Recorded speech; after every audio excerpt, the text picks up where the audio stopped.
Assalamualaikum warahmatullahi wabarakatuh. Kami dari kelompok 4 akan melaksanakan tugas UAS moderasi beragama di Gereja Santo Yohanes Rasul Kalanganyar. Kali ini kami akan mewawancarai beberapa petugas gereja.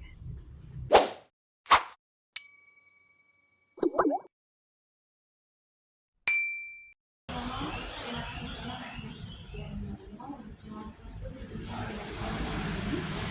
Kami sedang menjalankan tugas untuk moderasi beragama dan ingin belajar lebih dalam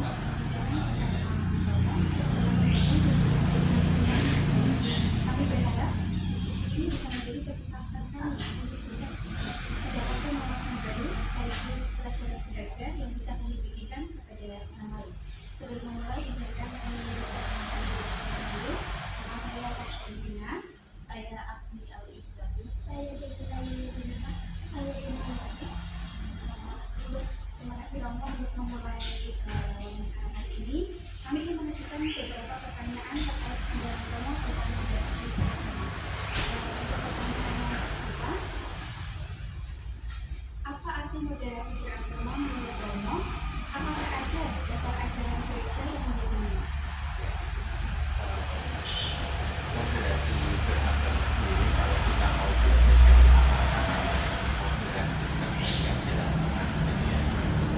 Artinya bukan berarti abu-abu, tetapi adalah soal sikap keberanian untuk berani keluar dari cangkang, atau kalau dalam konsep kita ya berarti berani keluar dari tembok gereja itu sendiri, mau keluar menyapa umat beragama lain, mau berrelasi dengan mereka, sehingga terjadilah hubungan baik antar umat beragama. Jadi sikap moderat itu ya berarti tidak terkungkung dalam zona nyaman kelompoknya sendiri, tetapi berani keluar dan berjumpa dengan sesamanya. Gitu. Ya.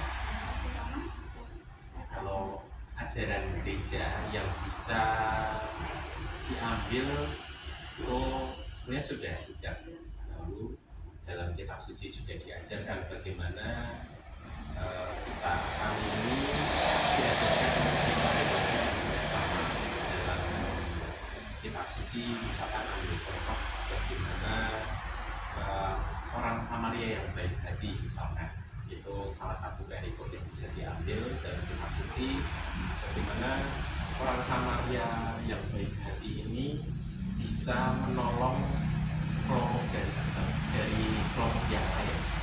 Gitu. Jadi kepedulian untuk sesama itu jauh lebih penting daripada keluar dari batasan-batasan tertentu dari kesukuannya. Apakah menolong sesama itu harus dari sesama kelompoknya sendiri? Tentu saja tidak, tetapi dari siapa yang membutuhkan, itulah ini rasa kepedulian, rasa cinta kasih itu yang menjadi dasar. Tapi secara lebih tegas dalam Konsili Vatikan kedua, khususnya Nostra Aetate, nanti mungkin bisa dicari, itu Bapak Suci mengajarkan, Konsili Vatikan ini mengajarkan bahwa kita itu perlu menjalin relasi hubungan yang baik dengan agama-agama yang lain yang didasari oleh rasa cinta kasih. Nah, itu yang menjadi semangat kami untuk terus kami bawa menjalin relasi yang baik dengan agama-agama. Ya.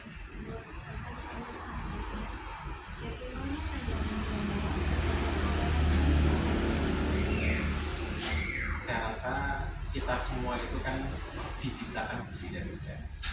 Kalau sikap toleransi ini tidak ditumbuhkan, itu bisa dibayangkan bagaimana kacaunya dunia. Maka sikap toleransi ini perlu ditumbuhkan. Ya, dengan dasar apa? Dengan dasar semangat cinta kasih ini yang perlu kita bangun terus-menerus. Karena saya rasa toleransi itu bertumbuh karena rasa cinta yang bisa dikembangkan dengan sesamanya.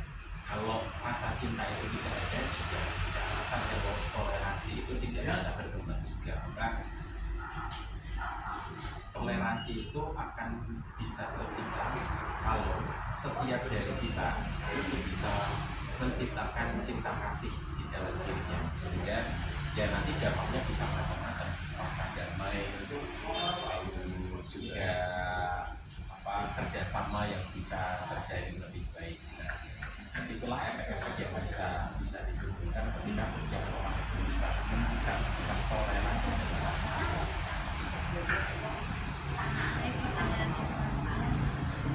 Apa saja langkah yang diambil pihak gereja untuk mendorong dialog antar umat beragama? Gereja selalu mengupayakan dialog agama tentu saja karena menyadari bahwa gereja itu tidak tinggal sendirian, yang artinya gereja berada di tengah masyarakat, gereja berada di tengah kelompok agama yang lain. Hanya perlu kerjasama untuk menciptakan kebaikan-kebaikan yang lain. Maka dialog ini terus diupayakan dengan cara-cara yang sangat sederhana sebetulnya. Ya saling menyapa antar agama, lalu kerjasama mungkin yang lebih khusus yang bisa dilakukan ya dalam kesempatan-kesempatan tertentu, misalkan dalam pemerintahan atau dalam kesempatan perayaan-perayaan di tempat-tempat lain, bisa saling menyapa satu sama lain, melaksanakan kunjungan satu sama lain. Itu menjadi salah satu dialog yang bisa dilakukan.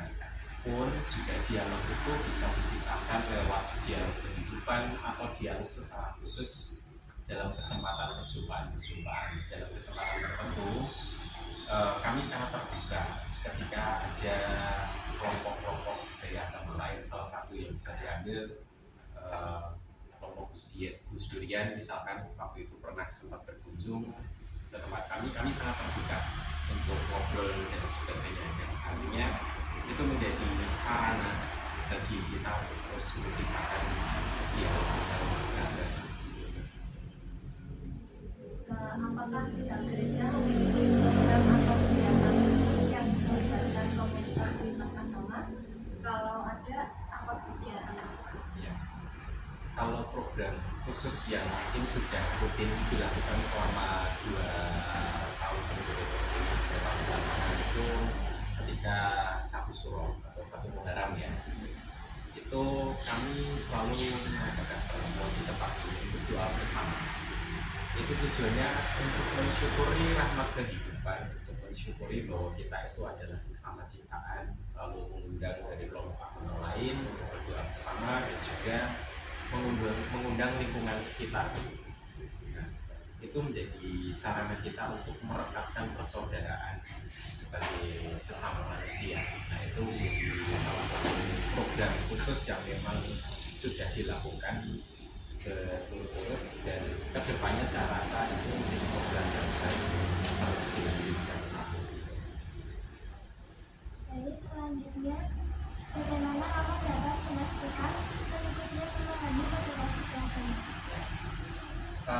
Bulan Juni yang lalu itu kami secara khusus itu mengumpulkan anak-anak muda kami untuk belajar bersama soal moderasi beragama. Jadi selain pemahaman secara kognitif, pengetahuan bahwa moderasi beragama itu apa sih, apa yang perlu dilakukan untuk menciptakan moderasi beragama, itu kami meluangkan waktu khusus untuk belajar. Tetapi kemudian kami juga melibatkan mereka secara langsung untuk terlibat dalam kegiatan-kegiatan program khusus seperti saat suro tadi.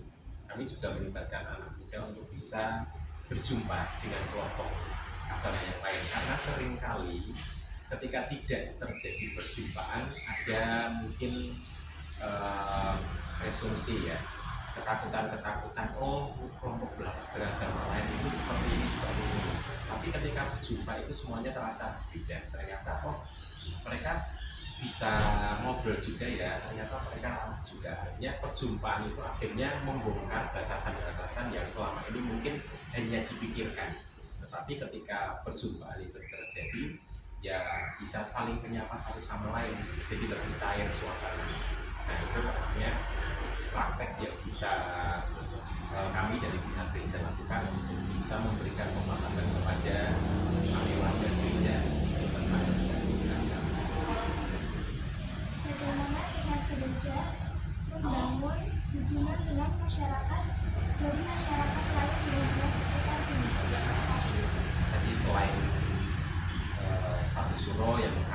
khusus mengundang warga sekitar. Kami secara istimewa juga ketika Lebaran, misalkan kami, saya dengan Romo Teguh, lalu bersama dengan pengurus gereja yang lain itu juga melakukan kunjungan Lebaran di sekitar gereja ini ke tetangga-tetangga. Nah, itu menjadi salah satu bentuk sapaan kami untuk sekitar, bahwa ini bukan hanya perayaan yang dirayakan oleh teman-teman Islam, tetapi ini juga menjadi perayaan bersama sebagai perayaan persaudaraan. Kami juga ingin mengunjungi, kami juga ingin menyapa tetangga-tetangga yang berada di sekitar kami. Itu menjadi salah satu usaha kami untuk bisa dekat dengan warga di sekitar gereja ini. Karena pertanyaan selanjutnya kan di sini maaf ya sebelumnya mayoritas Islam dan dunia. Bagaimana Roma menyikapi itu? Bagaimana aku bisa beriman? Terus gimana cara pandangan kamu terhadap golongan? Salah satu hal yang kalau saya secara pribadi pegang sebagai prinsip, kita itu kan sesama ciptaan, dan ketika kita diciptakan itu Tuhan itu menganugerahkan salah satu anugerah perasaan yang luar biasa, yaitu soal cinta kasih. Setiap orang pasti punya, dan pasti setiap orang itu membutuhkan. Maka ini yang harus terus dibangun, memang perasaan cinta kasih kepada sesama manusia. Ini menjadi kunci bagi kita semua untuk bisa toleran, bisa bersikap moderat terhadap agama-agama yang lain. Dan selama ini usaha untuk membangun moderasi ini terus diciptakan, ya, karena upaya-upaya itu akhirnya bisa membuat kami sebagai pihak gereja yang tidak merasa takut, kendati mungkin kami minoritas gitu, karena warga di sekitar gereja ini juga sangat toleran juga terhadap kami, bisa bekerja sama dengan baik dalam beberapa kesempatan. Contohnya ketika ulang tahun gereja yang pertama kami mengadakan jalan sehat gitu. Banyak warga yang mau terlibat dalam program ini, sehingga ya ini menjadi perayaan syukur bersama. Itu bukan hanya perayaan syukur gereja, tetapi keberadaan gereja yang berada di tengah-tengah warga yang lain itu sungguh-sungguh diterima gitu. Dan saya rasa ini menjadi bukti tanda bahwa warga sekitar juga merasakan kehadiran kami. Kami mencoba menunjukkan bahwa ya kami sesama manusia yang mau menunjukkan aspek cinta kasih ini gitu. Tidak terbatas bahwa kami ini Katolik, yang lain itu Islam atau agama yang lain, tetapi ya kami sama-sama warga dunia gitu. Sehingga bentuk kerjasama inilah yang memang harus terus diciptakan, terus dibangun, dan juga tentu saja harus terus dijaga gitu ya. Itu. Pertanyaan selanjutnya, apakah ada masalah terkait koordinasi beragama? Terus bagaimana kamu menyikapi dengan masalah? Ya, sejauh ini selama kurang lebih 1 tahun saya tinggal di tempat ini, belum ada persoalan terkait dengan komunikasi beragama, karena selama ini kami terus mengupayakan ya dialog beragama lain, sehingga tidak ada masalah-masalah yang tercipta soal toleransi atau warga yang intoleran terhadap kami, itu tidak ada gitu. Jadi saya rasa apa yang sudah diusahakan selama ini itu sudah berbuah baik. Maka upayanya adalah yang harus terus menjaga ini sebagai suatu nilai yang baik, yang harus diciptakan, yang harus dijaga terus-menerus seperti ini.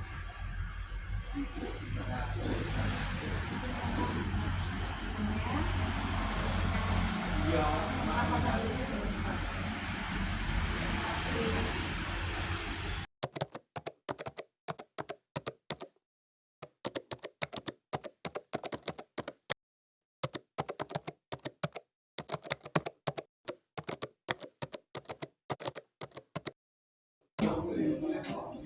pakaian liturgi yang kami gunakan ketika harian atau hari Minggu gitu.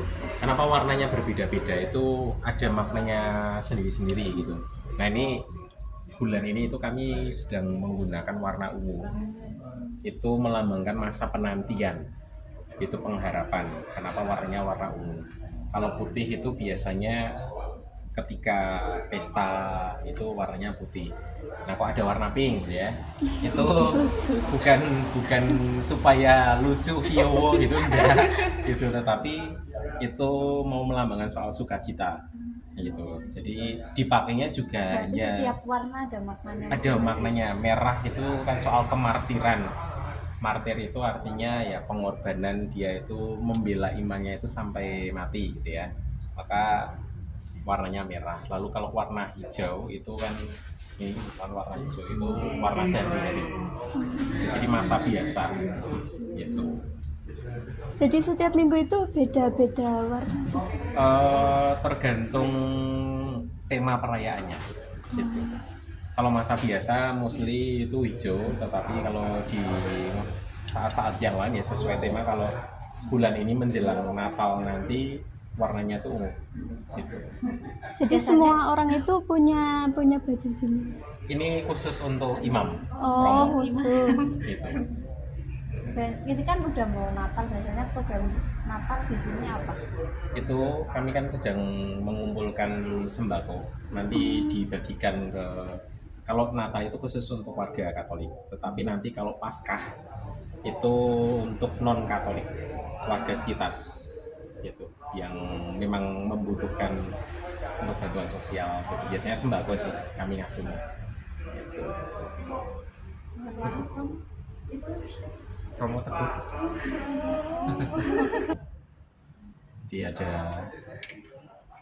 Kalau yang biasa digini-gini itu pemercikan kok, iya. atau ada yang dibagikan untuk perjamuan. Ada yang dipercik-percikkan. Oh itu ada juga namanya lavabu. Jadi ada istilah-istilahnya sendiri-sendiri gitu. Jadi buku-buku perayaannya itu juga sesuai tema, bacaannya juga semua ada di sini. Itu sih. Itu ya sesuai dengan refleksi pemaknaan masing-masing, tetapi warnanya itu semua di seluruh dunia itu pasti sama gitu. Gak ada yang aduh sakarepe romone mau pakai pengen nyaping gitu enggak. Jemaahnya harus Iya. Biasanya menyesuaikan sih gitu mereka gitu. Nah, kalau yang ini pakaian untuk petugas-petugasnya. Ini namanya ya hanya untuk atasnya ya, tapi ada pakaian jubahnya sendiri itu ada. Ini ya untuk petugas-petugasnya. Kalau yang petugas-petugasnya itu kebanyakan basicnya warnanya putih. Yang berbeda cuma ininya toh, atasnya toh. Gitu. Pasti sama menyesuaikan. Kalau romonya pakai ungu berarti ini juga pakai ungu. Gitu. Kalau di Katolik itu ada yang kayak nyanyi-nyanyi gitu ya? Ada. Jadi setiap perayaan biasanya pasti ada nyanyian pink. Nah, pink itu nanti pas pakainya juga kami pakai yang pink tadi. Itu.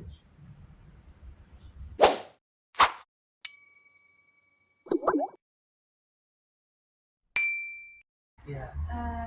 Kalau maaf ya sebenarnya, kalau di Islam itu kan ada kayak malaikat asli itu. Terus kalau di agama Masnya ada nggak? Malaikat masih ada. Ada. Kalau di saya kan kayak malaikat itu kan nggak tugasnya. Ada tugasnya masing-masing. Terus kayak malaikat itu nggak pernah salah gitu. Kalau di Masnya kalau malaikat itu sebetulnya apa? Kita malaikat itu lebih ke archangel. Archangel itu adalah 3 malaikat agung. Malaikat agung itu seperti ada malaikat Mikael, itu malaikat pembasmi kejahatan. Terus malaikat Gabriel, itu malaikat pembawa kabar sukacita. Sama malaikat Rafael, malaikat penyembuhan. 3 malaikat ini yang menjadi devosi bagi kami. Malaikat agung, devosi ataupun bermakan. Kalau Paulus itu sebutannya apa? Paulus itu adalah orang kudus atau santo. Santo itu gelar yang diberikan gereja Katolik untuk orang yang dianggap atau dinilai kehidupannya itu mencapai tingkat kesucian. Maksudnya kesucian itu ya entah itu dia melakukan pertobatan nanti terus melakukan kemartiran atau pengorbanan untuk Katolik atau itu, maka gereja akan memberikan gelar. Itu tapi apa ya? Pernah salah nggak? Salah maksudnya? Kayak berbuat salah gimana ya? Atau Melakukan kesalahan. selalu benar? Kalau setiap orang pasti selalu bersalah. Oh, Kalau santo, yang namanya santo itu tidak menutup kemungkinan untuk orang itu harus kudus, harus suci atau nggak pernah berdosa. Sebenarnya Paulus itu kan dulu kan anti Kristus. Dia membantai orang-orang yang mengikuti Yesus. Tapi akhirnya dia mencapai pertobatan yang sangat sangat istilahnya sangat membuka hatinya. Akhirnya dia bertobat mengikuti Yesus dan bahkan menyebarkan Injil ke seluruh dunia. Tapi dia meninggalnya juga meninggal karena martir, bunuh, memperjuangkan imannya. kalau menurut Mas, gimana sih cara bertoleransi yang baik dengan sekitar? Kalau menurutku mengikuti seperti arus saya. Yang kalau aku gini ya, menurutku toleransi itu tidak memamerkan agama atau kepercayaan sendiri. Oke, umpamanya aku Katolik, aku mau memamerkan. Ini loh, aku loh Katolik itu di sini gini. Di sini kalian nggak ada atau kalian nggak ada, itu menurutku enggak. Kalau menurutku toleransi yang benar itu it's okay, kalian itu ayo kita itu bareng-bareng sama-sama. Aku datang ke tempatku nggak masalah, kamu datang ke tempatku ya kau gitu. Tapi tetap keimanan itu tetap ada dalam diri kalian. Jadi kalian istilahnya kita nggak usah takut kalau kita datang ke tempatnya orang Katolik atau kita datang ke tempatnya orang Muslim, nanti kita jadi Muslim, nanti kita jadi tercemari. Itu enggak, karena proses masuk seseorang menuju ke kepercayaan sendiri-sendiri itu kan panjang prosesnya. Kalau di Muslim itu mungkin sadar, terus kalau di Katolik harus mengikuti pelajaran dan baptis kata iman itu panjang sih. Jadi berdasarkan hati keimanan. Kalau toleransi, selama toleransi itu menyombongkan kepercayaan sendiri, kepercayaan diri sendiri, itu makanya ada yang disebut keras. Ya, radikal.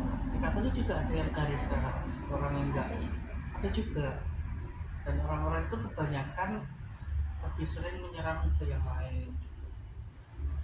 Enggak hanya si A si B aja, semua kan.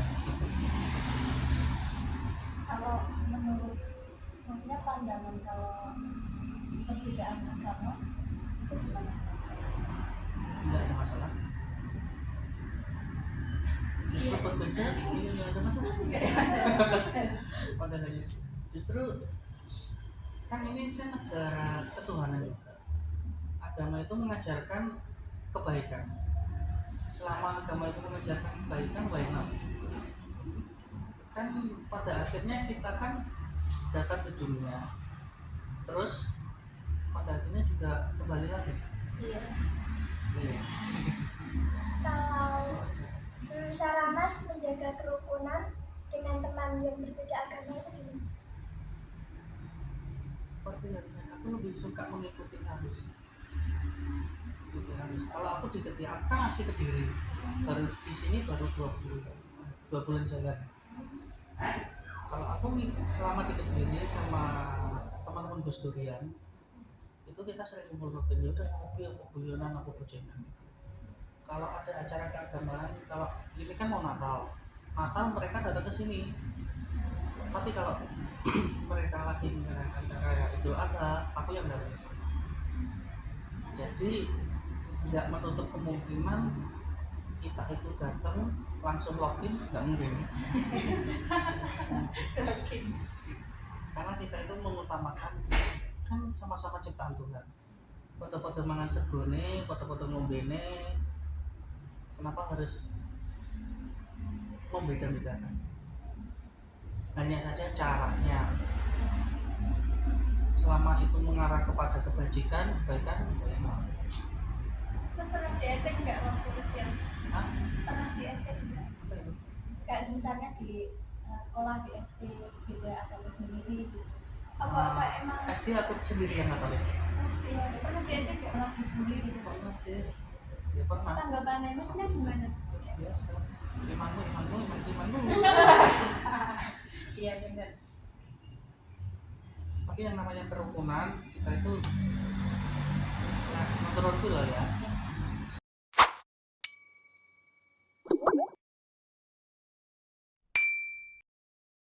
Sebelum memulai, izinkanlah kami memperkenalkan diri terlebih dahulu. Perkenalkan, nama saya Tasya Ilvina.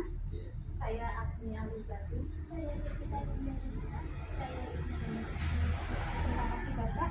Untuk memulai diskusi ini, kami ingin mengajukan beberapa pertanyaan terkait pandangan Bapak terkait moderasi beragama dan bagaimana hal ini diterapkan dalam kehidupan sehari-hari. Untuk pertanyaan yang pertama, sebelumnya mohon maaf ya Pak, bagaimana generasi muda di lingkungan sekitar menghadapi perbedaan agama dibandingkan dengan generasi sebelumnya? Dan saya ketahui bahwa kerjasama toleransi terhadap agama yang lain untuk lingkungan di sini, pada khususnya dan pada umumnya di Indonesia sangat baik sekali, karena kita sejak pendidikan dasar kita sudah ditanamkan, dan Pancasila itu suatu yang sangat fundamental untuk kita, tidak hanya kita hafal tetapi kita laksanakan, termasuk kita itu harus dalam sila-sila Pancasila itu kan juga jelas kita harus menghormati perbedaan antara agama yang satu dengan yang lain.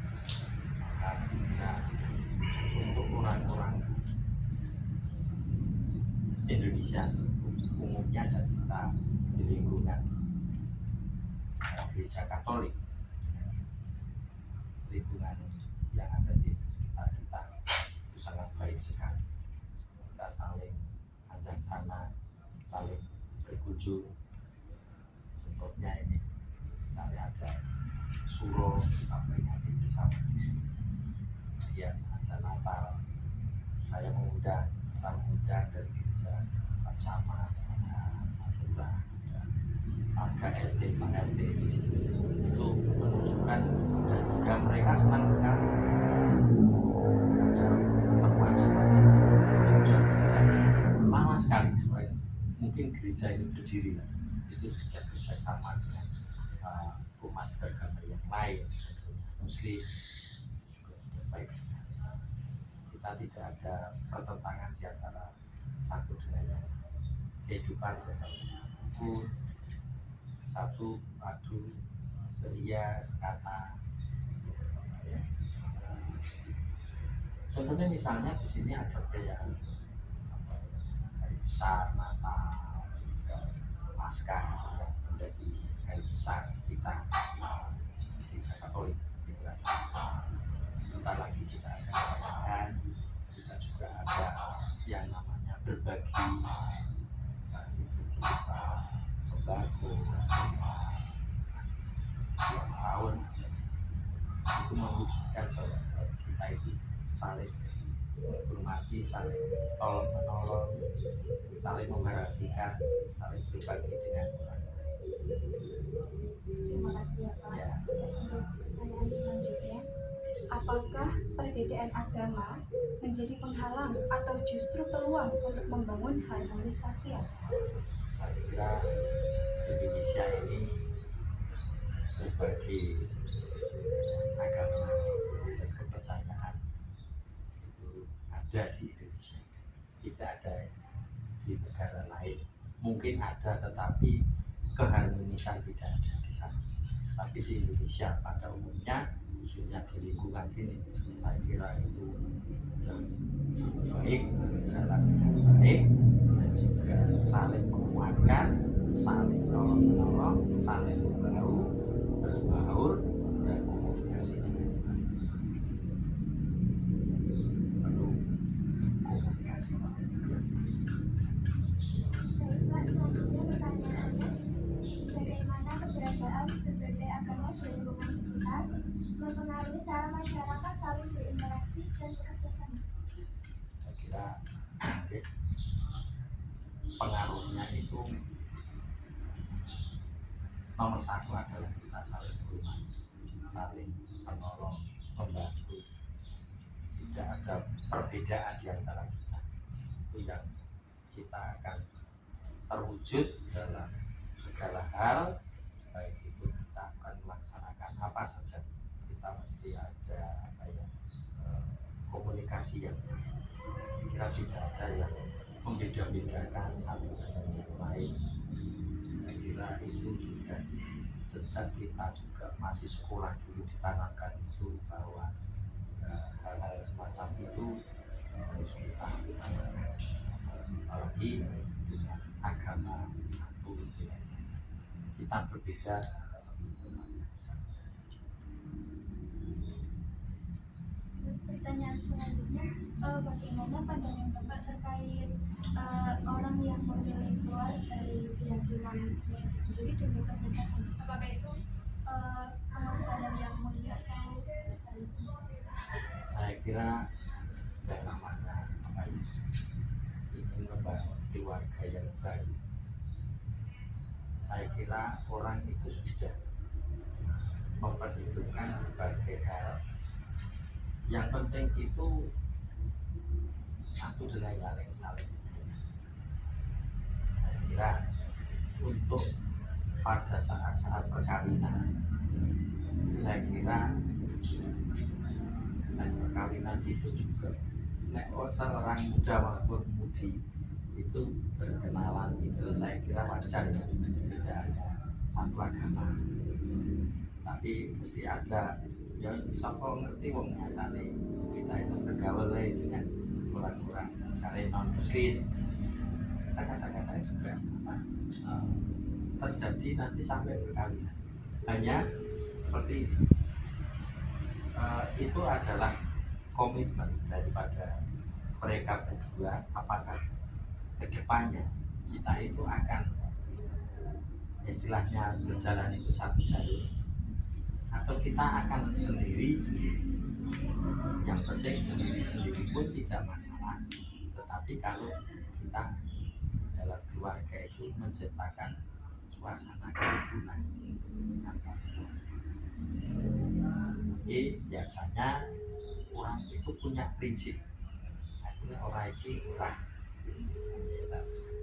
tapi bagi agama yang saya anut di sini memberikan kebebasan, artinya bahwa sepenting agama itu apa?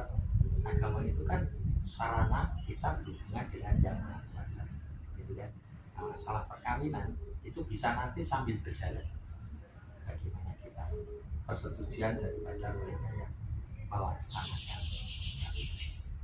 Saya kira banyak yang di sini juga ada yang satu si A yang istri ke masjid, ada yang ke gereja, itu ada, dan satu gereja satu yang putri gereja lain, yang putra gereja sini misalnya, seperti itu juga ada.